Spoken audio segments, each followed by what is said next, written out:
मेरा पति रोजाना शहर से मेरे लिए जलेबी लेकर आता था, जिसको मैं बड़े शौक से खा लेती थी। लेकिन उसके बाद मुझे होश नहीं रहता था। सुबह उठती तो कपड़े गीले रहते थे। और एक दिन पति की लाई हुई जलेबी मैंने फेंक दी और सोने का बहाना करके सो गई। और फिर जो मेरे साथ मेरे पति ने किया, वह सुनकर आपके रोंगटे खड़े हो जाएंगे। क्योंकि शादी की रात पति के कमरे में आने से पहले ही मैंने ब्लैक कलर की शॉर्ट नाइटी पहनी हुई थी कि वह पहले ही नजर में मुझे देखे और अपना दिल हार बैठे। वैसे मैं गांव वाली थी, लेकिन यह नाइटी मुझे मेरी बड़ी बहन ने दी थी, जिसकी शादी शहर में हुई थी। उसने ही मुझे पति को काबू करने की कई बातें बताई थी। मेरे पति मोहन कमरे में आए तो मेरा यह नाइट सूट देखकर रुक गए। उनकी नजर में तो मैं गाँव की लड़की थी। मोहन के सामने नाइटी पहनकर मुझे शर्म तो बहुत आ रही थी, लेकिन अब वह मेरे पति थे और मुझे उनका दिल जीतना था।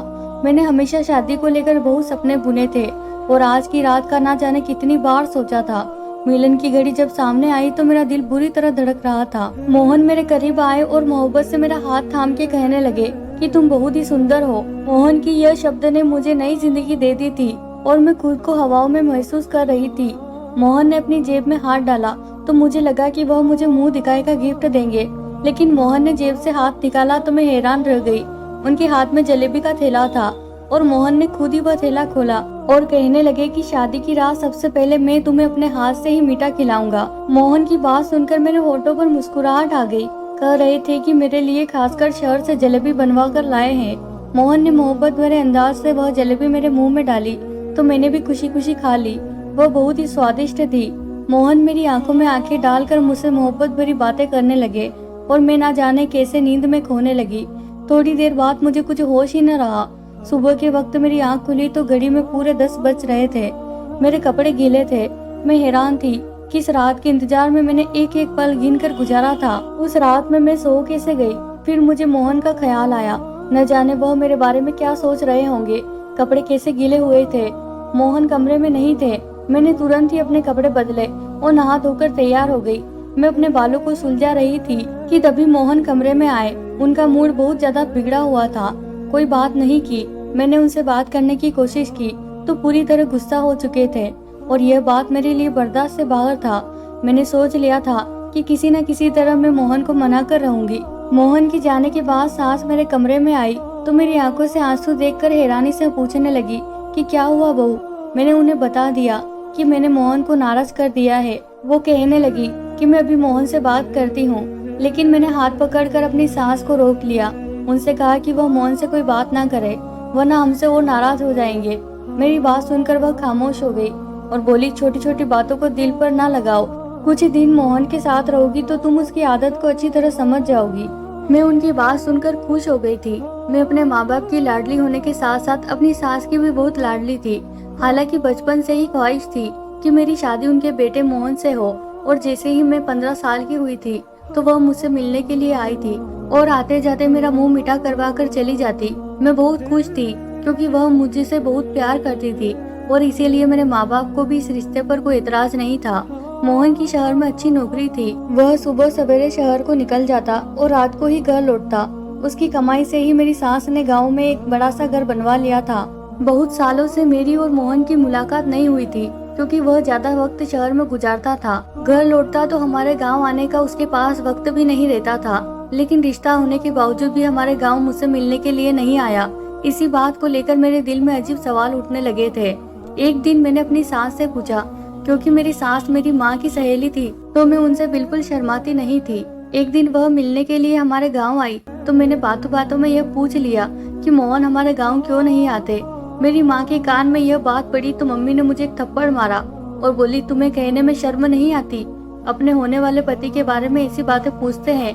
मैं बिलक कर रह गई थी। मेरी सास मुस्कुराते हुए कहने लगी कि क्यों नहीं, जैसे ही मोहन को वक्त मिलेगा जरूर आएगा। जब से उसे शहर की हवा लगी है वह बहुत ही कम बात करता है। अब पहले की तरह नहीं है बल्कि गंभीर हो गया है। उनकी बात सुनकर मम्मी कहने लगी, जब लड़कों पर जिम्मेदारी पड़ती है तो इसी तरह गंभीर हो जाते हैं। एक मेरी बेटी को ही अक्ल नहीं आ रही है, मुंह उठाकर जो चाहे पूछ लेती है। मम्मी ने गुस्से में एक नजर मेरे तरफ किया तो मैं वहाँ से उठकर अपने कमरे में आ गई। उनके जाने के बाद भी मम्मी ने मुझसे हजारों बातें सुनाई। मम्मी पता नहीं क्या कुछ कह रही थी। मैं तो अपनी ही ख्यालों में मगन थी। मैं यह सोचकर खुश थी कि मेरा होने वाला पति भी हीरो की तरह शहरी बन गया है। मुझे शुरू से ही शहर में रहने का बहुत शौक था। उन्होंने शादी के लिए 1 साल का वक्त दिया था और 1 साल का वक्त बस सपने बुनने में ही निकाल दी। लेकिन मुझे क्या खबर थी, एक दिन मेरे सारे सपने मिट्टी का ढेर बन जाएंगे। कुछ दिन के बाद मेरी और मोहन की शादी बहुत सारे रस्मों रिवाज के साथ धूमधाम से हुई थी। मैं मोहन के साथ विदा होकर उनके गांव चली आई थी। मेरी सास ने बहुत ही खुशी से वेलकम किया था, लेकिन शादी की रात सोने की वजह से मोहन बहुत ज्यादा गुस्सा थे और पूरा दिन उनसे मुझसे कोई बात नहीं की। मैं सारा दिन बिन पानी की मछली की तरह उनके आगे पीछे तड़पती रही, लेकिन उसने एक नजर भी मुझ पर न डाली। सारा वक्त घर की छत पर गुजारे और गांव में औरत को छत पर जाना मना होता है, इसीलिए मैं उसके पीछे भी ना जा सकी। रात के वक्त मोहन खुद ही कमरे में आया। मेरी आंखें रो रो कर सूज चुकी थी। वह मेरे पास बैठकर कहने लगा कि मुझे माफ कर दो, मैं गुस्से में आ गया था। मैं तुम्हारे पास बैठा था और तुम इस कदर गहरी नींद सो चुकी थी कि मेरे उठाने पर भी ना उठी, इसीलिए मुझे गुस्सा हो गया था। मुझे पता था कि गलती मेरी है, इसीलिए मैंने मोहन से खुद ही माफी मांगी और कहा कि आगे से मैं शिकायत का मौका नहीं दूंगी। वह खुश हो गया और मेरे लंबे बालों की तारीफ करने लगा। मैं सोचने लगी, मोहन सारा दिन इस कदर नाराज होने के बाद अचानक उनका अंदाज इतना अच्छा कैसे हो गया था। मोहन एक बार फिर जलेबी निकाली और अपने हाथ से मेरे मुंह में डालकर कहने लगा कि जलेबी खाने से होठ रेड हो जाते हैं, तुम्हारे खूबसूरत होठ और खूबसूरत हो जाएंगे। उनकी बातों में मोहब्बत की इस कदर मिठास थी कि मैं शर्मा गई। मोहन मेरे हाथ पकड़े और कुछ कह रहे थे, लेकिन मुझे कुछ होश ही ना रहा और थोड़ी देर के बाद मैं दुनिया से दूर हो चुकी थी। एक बार फिर मेरी आंख खुली तो सुबह के 11 बज रहे थे। मेरे होश उड़ गए थे। मैं जान गई थी कि मोहन एक बार फिर गुस्सा हो चुका होगा। अब मुझे समझ ही नहीं आ रहा था कि मुझे इस तरह गहरी नींद कैसे आ सकती है। मेरे कपड़े पूरी तरह गीले थे और मुझे ठंड लग रही थी। मैं जल्दी से नहा धोकर तैयार हो गई और कमरे से बाहर निकली तो कमरे के बाहर मेरे पति गुस्से में मेरी सास से कह रहे थे कि आपने ऐसी लड़की से मेरी शादी करा दी है जिसे सोने उठने की कोई समझ ही नहीं है। मैं इसके साथ कैसे सारी जिंदगी गुजार सकता हूँ। इसे यह भी मालूम नहीं है कि गांव की औरतें सवेरे उठकर घर के कामकाज करती है। आप सुबह से उठकर घर का काम कर रही है और वह महारानी बनकर सो रही है। अगर ऐसा ही हाल रहा तो मैं ज्यादा दिन तक आपकी चहेती बहू को अपने घर में बर्दाश्त नहीं कर सकता। मोहन का यह शब्द सुनकर मैं घबरा गई। मैं सोच भी नहीं सकती थी कि मेरे पति इतना सख्त होंगे। इससे आगे बातें सुनने की मुझ में हिम्मत नहीं थी। मैं चुपचाप से किचन में चली गई थी। मेरी सांस सच में सुबह से कामकाज में लगी हुई थी, क्योंकि किचन भी पूरी तरह साफ था और दोपहर का खाना भी बन चुका था। मैं मोहन के साथ साथ अपनी सांस की नजरों में भी गिर रही थी। मुझे रह रह कर अपने आप पर गुस्सा आ रहा था। ना जाने मुझे क्या हो गया था। मैं सारे घर का चक्कर लगाई तो वह पूरा काम कर चुकी थी और शायद इसी वजह से मोहन हद से ज्यादा गुस्सा थे। वह फिर छत पर जा चुके थे, क्योंकि उन्हें अच्छी तरह पता था कि मैं उनके पीछे छत पर नहीं जा सकूंगी। मैं सारा दिन रोती रही। वह खुशी जिसके साथ मैंने साल भर का इंतजार किया था, मैं अब तक उससे दूर थी। ना ही मोहन का साथ पूरी तरह नसीब हुआ था और ना ही उनके दिल में जगह बना सकी थी। और मोहन के शब्द ने मुझे अच्छी तरह ये बात बता दी थी कि अगर मैंने कोई गलती की तो वह मुझे घर से निकाल देगा। मेरे गांव से बार बार मम्मी का फोन आ रहा था। मम्मी कह रही थी कि 1 हफ्ते के लिए हमारे घर आकर रह जाओ। रस्म के मुताबिक शादी के बाद 1 हफ्ते के लिए बेटी अपने मायके रहने के लिए आती है। मैं बिल्कुल भी नहीं जाना चाहती थी, क्योंकि मोहन मुझसे पहले ही नाराज थे। ऐसे में उनको छोड़कर मम्मी के घर चली जाती तो शायद वह कभी मुझसे बात ना करते। रात के वक्त मोहन कमरे में आ गए। मुझे हैरानी हुई, अचानक ठीक कैसे हो गए थे। मेरे पास बैठकर खुद ही पूछने लगे कि तुम्हारी मम्मी का फोन क्यों आया था। मैंने सारी बात बता दी तो कहने लगे अच्छी बात है, तुम चली जाओ, वरना मम्मी कहने लगेगी कि मैंने मना किया है। कल से मेरी नौकरी भी शुरू हो रही है। मैं भी सुबह सवेरे शहर जाऊंगा तो रात को ही घर वापस लौटूंगा। तुम 1 हफ्ता वहाँ गुजार कर आ जाओ और मम्मी को भी अपने साथ ले जाओ। मुझे मोहन से इस तरह की दूरी का भरोसा नहीं था। मुझ में इतनी हिम्मत नहीं थी कि मैं आगे उनकी बात सुनूं, इसीलिए मैं खुशी खुशी राजी हो गई। मोहन ने फिर जलेबी निकाल कर खुद ही मेरे मुंह में डाल दी और कहने लगे तुम इसे जल्दी जल्दी खाने के बजाय आराम से खाया करो। यह शहर का मशहूर हलवाई की है, इससे तुम्हारे होठ रेड हो जाएंगे और बहुत ही खूबसूरत लगेंगे। मैं मोहन को इस तरह से बदलते हुए देखकर बहुत परेशान थी। वह जितने सख्त थे उतना ही मोहब्बत करने वाले भी थे और उनका गुस्सा करना सही भी था। मेरी गलती की वजह से वह गुस्सा थे। मोहन कहने लगे कि मैं मम्मी से बात कर आता हूँ कि तुमको कल तुम्हारे गांव जाना है, मेरा इंतजार करना। मोहन की बात सुनकर मैंने मुस्कुरा दिया। मैंने सोच लिया था कि मैं किसी सूरत में आज नहीं सोऊंगी और मुझे मोहन का इंतजार करना था। गांव जाने से पहले उनके दिल से अपनी सारी दूरी को मिटाना था। मैंने जल्दी से नाइटी पहन ली। दीवार पर लगे शीशे में अपने होठों को देखकर हैरान रह गई थी। वह सच ही कहते थे कि मेरे होठ रेड हो जाएंगे। मैं बिस्तर पर आकर बैठ गई, उनका इंतजार करने लगी, लेकिन मोहन के वापस आने से पहले ही एक बार फिर मैं सो चुकी थी। सुबह 10 बजे मेरी आंख खुली तो मोहन शहर की तरफ निकल चुके थे। वह बहुत सुबह ही शहर के लिए निकल जाया करते थे, क्योंकि शहर तक जाने का रास्ता 2 घंटे का था। मुझे खुद पर रोना आ रहा था। शादी के 1 हफ्ते के बाद भी मैं मोहन के साथ कोई रिश्ता न बना सकी और मोहन की गुस्से की वजह से सिर्फ और सिर्फ मैं थी। मैं यह सोच सोच कर परेशान थी कि मेरे कपड़े गीले कैसे हो जाते हैं। शायद मोहन मुझे उठाने की कोशिश करते थे। मैं कमरे से निकली तो मम्मी भी गांव जाने के लिए तैयार हो चुकी थी। मेरी सास मुझे देखकर कहने लगी कि मोहन तो चला गया है, अब हम दोनों को ही गांव के लिए निकल जाना है। मैं बुझे बुझे दिल के साथ अपने मायके के लिए निकल गई। मेरा दिल तो मोहन के साथ ही शहर चला गया था। अब मुझे उनसे 1 हफ्ते के बाद ही मिलना था। मेरे घर वाले मुझे देखकर बहुत खुश हुए। मेरी छोटी बहन को खुशी का ठिकाना ना रहा। सारे गांव में मेरे आने की खबर पहुंच गई थी, इसीलिए औरतों का झुंड मुझे देखने के लिए आने लगा। पड़ोसन वाली मौसी की बेटी सुनीता की शादी थी। वो मेरी पक्की सहेली थी। गांव आकर मुझे उसकी शादी में घूमने का मौका मिल गया। खूब शोर शराबा हो रहा था, लेकिन फिर भी मेरे दिल में कोई खुशी नहीं थी, क्योंकि मेरा दिल तो मोहन पर अटका हुआ था। हैरानी की बात यह थी कि जब से मैं अपनी माँ के घर आई थी, मुझे बिल्कुल भी नींद नहीं आ रही थी और मोहन के कमरे में आते ही बिस्तर पर गिर जाया करती थी। यहाँ तो मैं सिर्फ करवटें बदलती रहती थी। शायद मोहन की याद मुझे सोने नहीं दे रही थी। मेहंदी की रात ही पड़ोसन मौसी का बेटा केशव शहर से शादी में घूमने के लिए आया था। वह बचपन से ही गांव आता जाता रहता था। मुझे देखते ही मेरे पीछे पीछे घूमने लगा। मैं हैरान थी कि उसे क्या हुआ है। उसकी नज़र मुझ पर जमी हुई थी और इस बात को शायद मेरी सास ने भी महसूस किया था। मुझे अजीब सी घबराहट हो रही थी। पहले ही मेरे और मोहन के बीच का रिश्ता कुछ ठीक नहीं था और केशव के बारे में मेरी सास को पता चला तो मेरा बसा बसाया घर उजड़ जाएगा। इसीलिए मैं पड़ोसन मौसी के घर से निकलकर अपने घर वापस आ रही थी और केशव मेरे पीछे पीछे चला आया। मुझे रोककर कहने लगा कि मुझे तुमसे प्यार है और अगर तुम कहो तो मैं तुम्हारे घर रिश्ता भेज दूं। केशव के यह शब्द ने तो मेरी जान ही निकाल दी थी। मैंने गुस्से में केशव से कहा कि मेरी शादी हो चुकी है और बेहतर यही है कि आगे तुम ऐसी कोई बात ना करना। मेरी बात सुनकर तो केशव कहने लगा, शहर में मेरा बहुत बड़ा बंगला है, गाड़ी है, मैं तुम्हें सब खुशी दूंगा, लेकिन तुम अपने पति को छोड़कर मेरे साथ चलो। मैं हमेशा से ही तुमसे प्यार करता हूँ। मुझे क्या पता था कि 17 साल की उम्र में ही तुम शादी कर लोगी। मैंने उसे गुस्से से कहा कि आज तो यह बात कह दिया, लेकिन आगे ऐसी बात ना करना। मैं अपने पति से बहुत प्यार करती हूँ और तुम्हारी एक गलती मुझे बदनाम कर सकती है। केशव उस वक्त वापस लौट गया, लेकिन मेरे लिए सुनीता की शादी मनाना मुश्किल हो गया था। वह बहुत ढीठ साबित हुआ था। बहाने बहाने से अपने फोन से मेरी फोटो खींच रहा था। जैसे तैसे 1 हफ्ता गुजर गया और मैं अपनी सास के साथ वापस अपने घर आ गई। मोहन शायद आज काम से जल्दी लौट आया था। हम कल दोपहर को घर पहुँचे थे और मोहन पहले से ही घर पर था। मोहन को देखकर मैं बहुत खुश थी।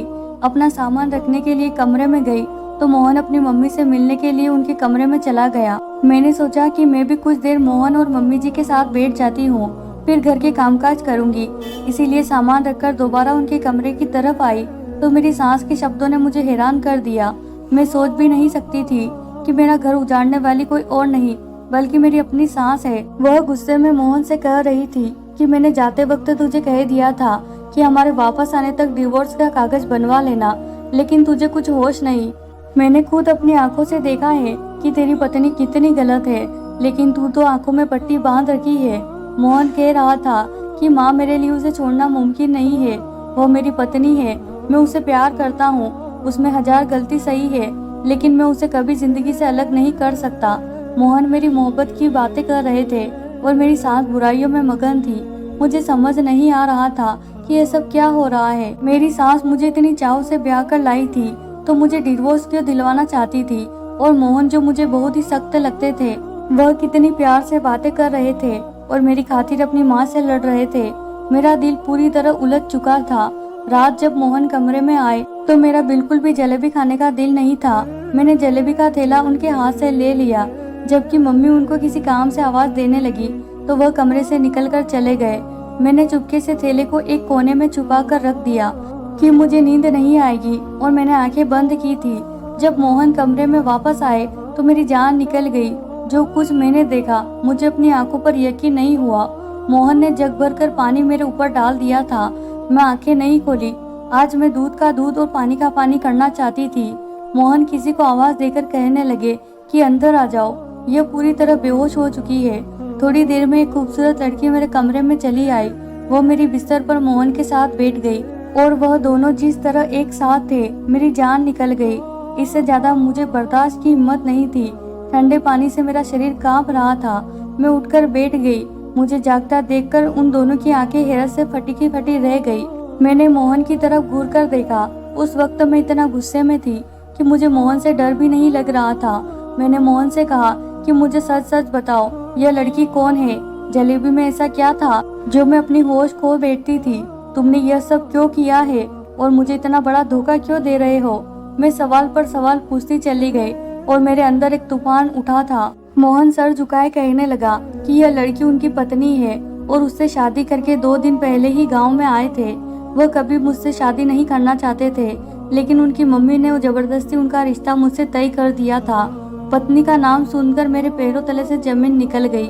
मोहन कह रहे थे हमारी शादी रोकने के लिए वह 2 दिन पहले ही यह सोचकर शिया से शादी करके आ गए कि जब वह शिया को बहू बनाकर इस घर में लाएंगे तो मम्मी उनकी शादी मुझसे नहीं कराएगी।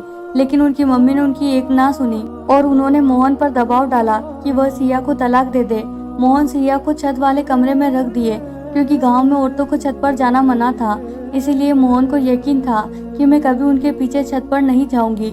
मोहन जानबूझकर जलेबी में नशे की दवा मिलाते थे कि मैं सो जाऊं और हर रात हमारे ही कमरे में सिया के साथ वक्त गुजारे।